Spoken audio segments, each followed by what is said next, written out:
Teacher അമ്മയുടെ ഇന്നത്തെ എപ്പിസോഡിലേക്ക് എല്ലാവർക്കും സ്വാഗതം. വീഡിയോ ആദ്യമായി കാണുകയാണെങ്കിൽ സപ്പോർട്ട് ചെയ്ത് സബ്സ്ക്രൈബ് ചെയ്ത് ലൈക്ക് ചെയ്യാൻ മറക്കല്ലേ. സുജിയുടെ മാമൻ കുമാറിന് മദ്യസൽക്കാരം നൽകി.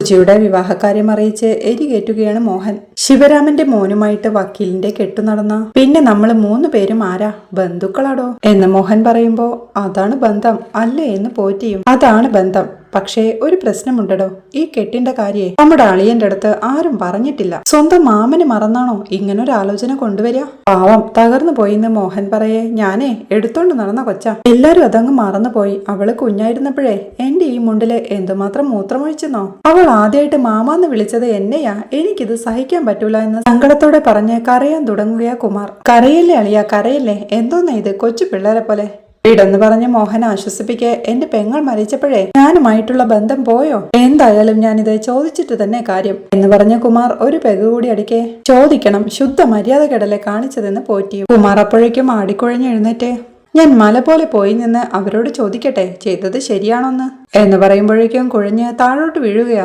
പോറ്റിയും മോഹനും കൂടി അയാളെ പിടിച്ചെഴുന്നേൽപ്പിച്ച് മോഹൻ വീണ്ടും അയാളോടായി ഓക്കെ അല്ലേ, റെഡി അല്ലേ, അങ്ങോട്ട് ചെല്ല്, നൂലും പിടിച്ച് അങ്ങോട്ട് വിട്ടോ, എന്നിട്ട് അവിടെ ചെന്നിട്ട് നെഞ്ചും വിരിച്ച് അങ്ങോട്ട് ചോദിക്ക്. ചെല്ലെന്ന് പറയുമ്പോഴേക്കും ഞാൻ ചോദിക്കും, ചോദിക്കാതെ ഞാൻ പോവില്ല. എന്റെ സ്വഭാവം അവർക്ക് അറിഞ്ഞുകൂടാത്തോണ്ടാ, ഞാൻ ചോദിക്കും, മല പോലെ നിന്ന് തന്നെ ചോദിക്കുമെന്ന് പറഞ്ഞ് കുമാർ അവിടുന്ന് നടന്നു നീങ്ങുമ്പോഴേക്കും ഇത് അവിടം വരെ എത്തുമോ എന്ന് മോഹൻ പോറ്റിയോടായി ചോദിക്കുന്നുണ്ട്. അവിടെ സുജിതന്റെ വീൽ ചെയറിലിരിക്കുന്ന അച്ഛനെ ചായ കൊണ്ടു കൊടുക്കുകയാ. അരികിൽ അനിയത്തിയും നിൽപ്പുണ്ട്.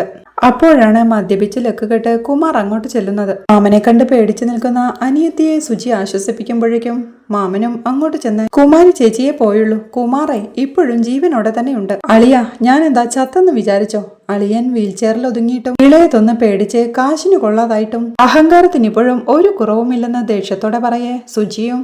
മാമൻ എന്നുള്ള ബഹുമാനവും സ്ഥാനവും കിട്ടണമെങ്കിലേ അത് വാക്കിലും പ്രവൃത്തിയിലും കൂടി വേണം. ഇവിടെ വയ്യാത്ത കൊച്ചുള്ളതാ, ഇങ്ങനെ കിടന്ന് ബഹളം വെക്കരുത്, അത് കുഞ്ഞിനെ ബാധിക്കും എന്ന് പറയേ സുജിയുടെ അച്ഛനും. കുമാറെ നീ വഴക്കുണ്ടാക്കാതെ പോയേ എന്ന് പറയുക. എന്തോ നമ്മളെ ഒരു കാര്യവും ആലോചിക്കാൻ വിളിക്കാതെ ഒരുമാതിരി തെണ്ടിയാക്കാനാണോ നിങ്ങളുടെ ശ്രമം എന്ന് കുമാർ വീണ്ടും ദേഷ്യത്തോടെ ചോദിക്കെ. വീണു പോകുമ്പോഴും വേണം ഈ ബന്ധമൊക്കെ. അമ്മ പോയിട്ട് ഞങ്ങൾ 3 പേരും എങ്ങനെയാ ജീവിച്ചതെന്ന് അറിയാനായിട്ട് ഈ പടി ചവിട്ടിയിട്ടുണ്ടോ നിങ്ങള്? കുടിച്ചു കയറി വന്നേക്കുന്നു, സ്ഥാനവും കൊടുത്തില്ലെന്ന് പറഞ്ഞു. അതുകൾക്ക് കുമാറും ദേഷ്യത്തോടെ ദേ നിന്റെ വാദവും തർക്കവും ഒക്കെ അങ്ങ് കോടതിയിൽ മതി കേട്ടോ എന്ന് പറഞ്ഞ് ബേബിച്ച നീ ചെയ്തതിനാടാ നീ ഇപ്പൊ ഇരുന്ന് വണ്ടി ഒട്ടുന്നത് എന്ന് പറഞ്ഞ ആ വീൽ ചെയർ തള്ളി നീക്കുകയാ. സുജിയും പരിഭ്രമത്തോടെ അച്ഛനെ ചെന്ന് പിടിച്ച് കുമാരനോടായി എന്റെ അച്ഛനെ തൊട്ടാലുണ്ടല്ലോ എനിക്കൊന്നും നോക്കാനില്ല എന്ന് ദേഷ്യത്തോടെ വിരൽ ചൂണ്ടി പറയുമ്പോഴേക്കും പോടി എന്ന് മാമനും. സൂക്ഷിച്ചോ, എന്ത് ചെയ്യണമെന്ന് എനിക്കറിയാമെന്ന് സുജി പറയേ. നീ എന്ത് ചെയ്യാനാ, ഒന്ന് പോടി അവിടുന്ന് എന്ന് മാമനും. മര്യാദയ്ക്ക് ഇവിടുന്ന് ഇറങ്ങിക്കോ.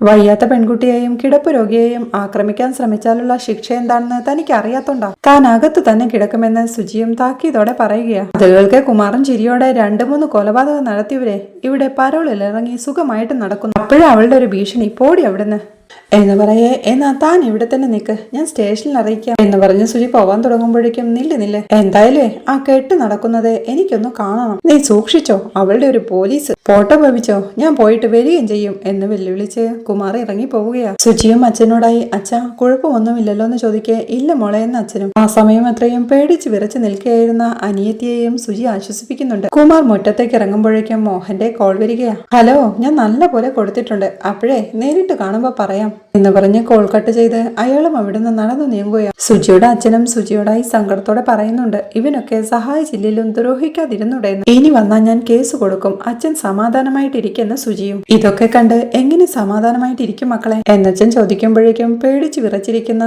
അനിയത്തിയെ അച്ഛന്റെ അരികിലുള്ള കസേരയിലേക്ക് ഇരുത്തിക്കൊണ്ട് ഇവിടെ ഇരിക്കെ, പേടിക്കണ്ട ചേച്ചി ഇപ്പൊ വരാമെന്ന് പറഞ്ഞ് റൂമിലേക്ക് പോയി തന്റെ മൊബൈൽ എടുത്ത് റെജിയെ വിളിക്കുകയാ. റെജി അവിടെ കനിയുടെ റൂമിൽ കനിയോടൊത്ത് സംസാരിച്ചു കൊണ്ടിരിക്കുകയായിരുന്നു.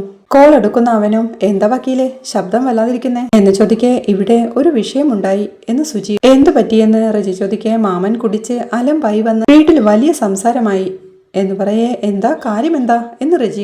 മാമന്റെ ഒന്നും അറിവില്ലാതെ നമ്മൾ ആലോചനയുമായി മുന്നോട്ട് പോയത് ആൾക്ക് ഇഷ്ടപ്പെട്ടില്ല, ഇതൊന്നും നടക്കാൻ പോവില്ലെന്ന ആള് പറയുന്നത് എന്ന് സുജി പറയേ. ആൾ ഇതെങ്ങനെ അറിഞ്ഞു എന്ന് റെജിയും. എങ്ങനെ അറിഞ്ഞു എന്ന് എനിക്ക് ഒരു പിടിയുമില്ല, പക്ഷേ ആരോ ഇതിന്റെ പിന്നിലുണ്ട്. മാമൻ വന്ന് തെറി വിളിക്കുന്നതിനിടയിൽ ആരോ മാമനെ വിളിക്കുന്നുണ്ടായിരുന്നു. അന്നേരം ഞാൻ നല്ലത് കൊടുത്തിട്ടുണ്ടെന്നൊക്കെ ഫോണിലൂടെ പറയുന്നുണ്ടായിരുന്നു. ആരുടെയോ കളിയാ ഇത് എന്ന് സംശയത്തോടെ സുജി പറയേ. എല്ലാം കേട്ടിരിക്കുകയായിരുന്ന കനിയും വേറാരെ ആള് മോഹൻ തന്നെയാ, നമ്മൾ കൊടുത്തതിനുള്ള പണി ഇത് രജിച്ചേട്ടനുള്ളത് എനിക്കും ഉണ്ടാവും എന്ന് പറയേ ശരിയാ, മോഹന്റെ പണിയാവാൻ വഴിയുണ്ട്. ആരോ വാങ്ങിക്കൊടുത്ത കള്ളിന് വേണ്ടിയുള്ള തുള്ളലാണെന്ന് എനിക്ക് തോന്നി എന്നവൾ സംശയത്തോടെ പറയുന്നുണ്ട്. അതെ, ഇതാ മോഹൻ വെള്ളം വാങ്ങിക്കൊടുത്ത് പറഞ്ഞു വിട്ടത് എന്ന് റജിയും പറയേ ശരി, ഈ കാര്യം ജസ്റ്റ് ഞാൻ ചേട്ടനെ വിളിച്ചൊന്ന് പറഞ്ഞൊന്നു മാത്രം, ഇത് ഞാൻ ഡീല് ചെയ്തോളാം, നിങ്ങൾ ഇതിന് പിന്നാലെ പോവണ്ട. ഇനി ചേട്ടൻ ശരിക്കും ശ്രദ്ധിക്കണം, എന്ത് പ്രശ്നം വന്നാലും അത് ജോലിയെ ബാധിക്കും. പ്രശ്നം ഉണ്ടാക്കുന്നവരുടെ ലക്ഷ്യവും അതാണ്. ചേട്ടൻ ഇനി പോയി ഒരബദ്ധത്തിലും ചാടരുത് എന്ന് സുജി ഓർമ്മിപ്പിക്കേ.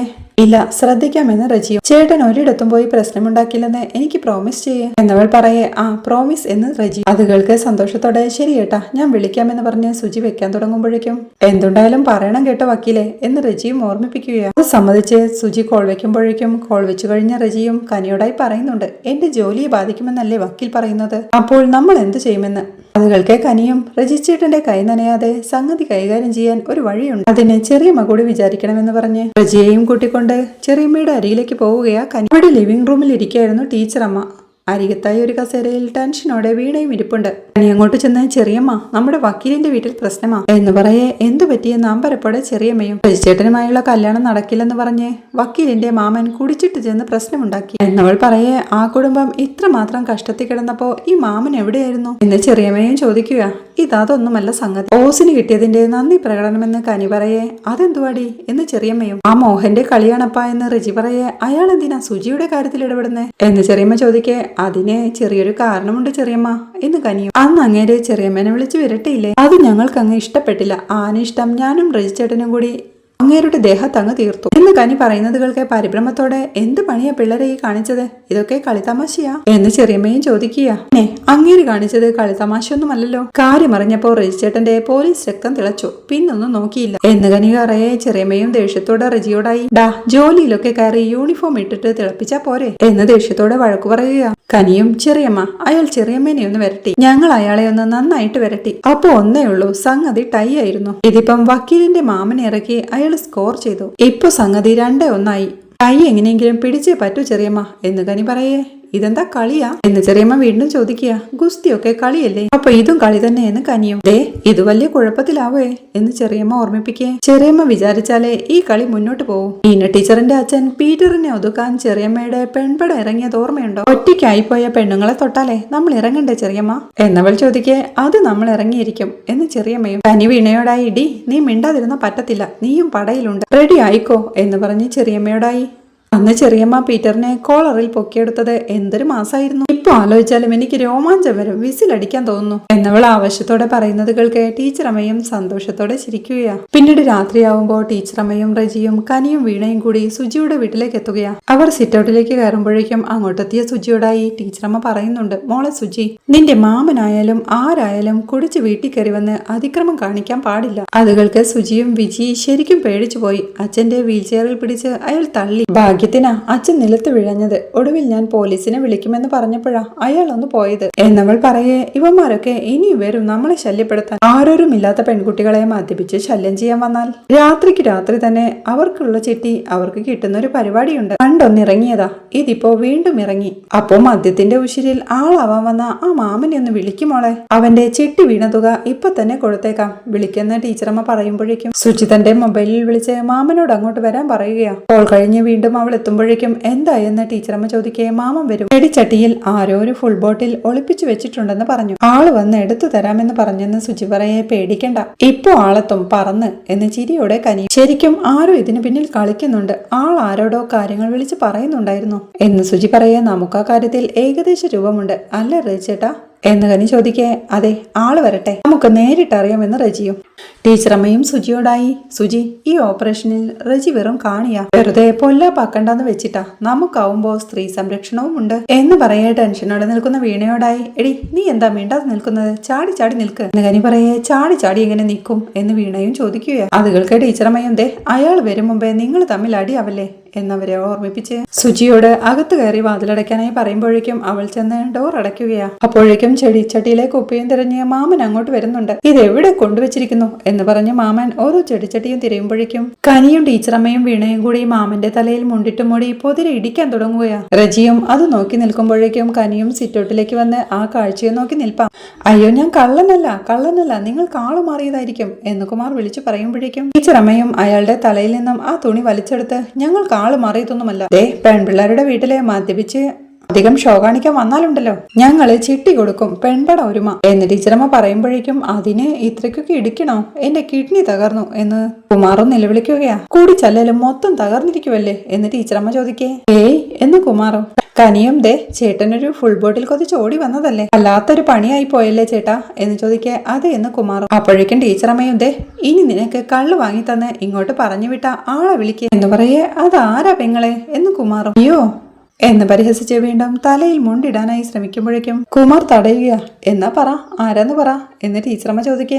പണ്ട് പട്ടാളത്തിലുണ്ടായിരുന്ന ജയിലിൽ നിന്ന് പരോളിൽ ഇറങ്ങി വന്ന മോഹൻ എന്ന് കുമാർ പറയുന്നത് കേൾക്കാൻ രജിച്ചേട്ടാ സംഗതി നമ്മൾ പറഞ്ഞതുപോലെ തന്നെ. ചെറിയമ്മേ അടുത്ത ചെസ് നമ്പറിനെ സ്റ്റേജിലേക്ക് വിളിച്ചു കയറ്റാൻ പറ എന്ന് കനി പറയേ. ടീച്ചറമ്മയും അയാളോടായി ഇടോ മോഹനെ എന്തെങ്കിലും അത്യാവശ്യം പറഞ്ഞ് ഇങ്ങോട്ട് വിളിച്ചു വരുത്ത്, വിളിക്കടോ എന്ന് ഭീഷണിപ്പെടുത്തുമ്പോഴേക്കും വിളിക്കാമെന്ന് പേടിയോടെ പറഞ്ഞ് തന്റെ മൊബൈൽ എടുത്ത് കുമാർ വിളിക്കാൻ തുടങ്ങുമ്പോഴേക്കും വിഷ്ണുവേട്ടൻ ഇപ്പൊ എത്തുമെന്ന് റജിയും ടീച്ചറമ്മയോടായി പറയുന്നുണ്ട്. കുമാർ മോഹനെ വിളിച്ച് കാര്യം പറഞ്ഞു തീരുമ്പോഴേക്കും വിഷ്ണുവും തന്റെ ബൈക്കിൽ അങ്ങോട്ട് എത്തുകയാണ്. വിഷ്ണു അവരുടെ അടുത്തേക്ക് ചെല്ലുമ്പോഴേക്കും എന്ന് പറഞ്ഞ റജി കുമാറിനെ കാണിച്ചു കൊടുക്കുകയാണ്. വിഷ്ണുവിനെ കാണെ കുമാറും പേടിച്ചു വിറച്ച് തൊഴുകൈകളോടെ നിൽക്കുകയാണ്. അവന് സ്പോൺസർ ഉണ്ട് വിഷ്ണു എന്ന് ടീച്ചറമ്മ പറയേ. ആരാ എന്ന് വിഷ്ണു. മോഹൻ ആളെ വിളിച്ചിട്ടുണ്ട്, ഇപ്പോഴിങ്ങെത്തും എന്ന് ടീച്ചറമ്മ പറയേ. അപ്പോ എല്ലാ ഓമാരെയും കെട്ടിക്കൊണ്ടു പോകാനുള്ള കാരവൻ വിളിക്കാം അല്ലേ എന്ന് വിഷ്ണു. കുമാറും പേടിയോടെ കൈകൂപ്പിക്കൊണ്ട് അയ്യോ സാറേ എന്നെയൊന്നും ചെയ്യരുത് എന്ന് പേടിയോടെ പറയുമ്പോഴേക്കും മിണ്ടാതെ ഇവിടെ വന്നിരുന്നോ, ഇരിക്കടാ അവിടെ എന്ന് പറയുമ്പോഴേക്കും കുമാറും ആ മുറ്റത്തേക്ക് ഇരിക്കുകയാ.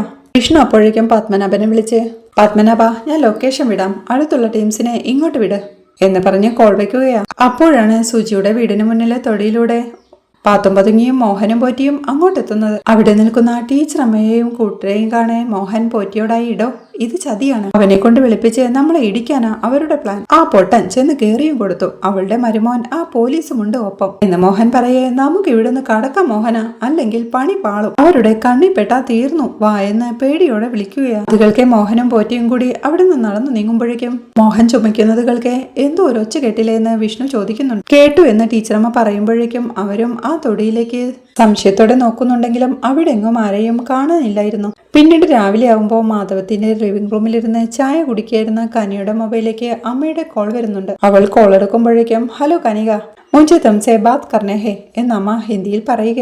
എനിക്കൊന്നും കേൾക്കണ്ട, ഞാൻ എന്ത് കേൾക്കാനാ എന്ന് ദേഷ്യത്തോടെ കനിയും. നമ്മുടെ താല്പര്യമില്ലാതെ നിന്റെ ഷാദി ഹോങ്കേത്തോ എന്നമ്മ വീണ്ടും ചോദിക്കേ. നിങ്ങളുടെ താല്പര്യത്തിനല്ലാതെ നടന്നാൽ എന്താ എന്ന് കനിയും ചോദിക്കുക. അത് നമ്മുടെ പ്രസ്റ്റീജിനെ ബാധിക്കും എന്നമ്മ ഓർമ്മിപ്പിക്കെ. അതെന്റെ വിഷയമല്ല, ഈ പറഞ്ഞ പ്രസ്റ്റീജിൽ പിതാജിയുടെ പ്രസ്റ്റീജ് പെടുവോ? പ്രസ്റ്റീജിന് മുകളിലാണല്ലോ നിങ്ങളുടെ വാശി, അത് ജയിക്കട്ടെ. നിങ്ങൾക്ക് രണ്ടാൾക്കും വാശി ഉണ്ടാവുമ്പോ നാച്ചുറലി എനിക്കും വാശി ഉണ്ടാവണമല്ലോ, അതാണല്ലോ അതിന്റെ ഒരു ജനറ്റിക്സ്. ദേഷ്യത്തോടെ പറയുന്ന കനിയെ കാണിക്കുന്നിടത്താണ് ഈ എപ്പിസോഡ് അവസാനിക്കുന്നത്. വീഡിയോ ഇഷ്ടമായാൽ സപ്പോർട്ട് ചെയ്ത് സബ്സ്ക്രൈബ് ചെയ്ത് ലൈക്ക് ചെയ്യാൻ മറക്കല്ലേ.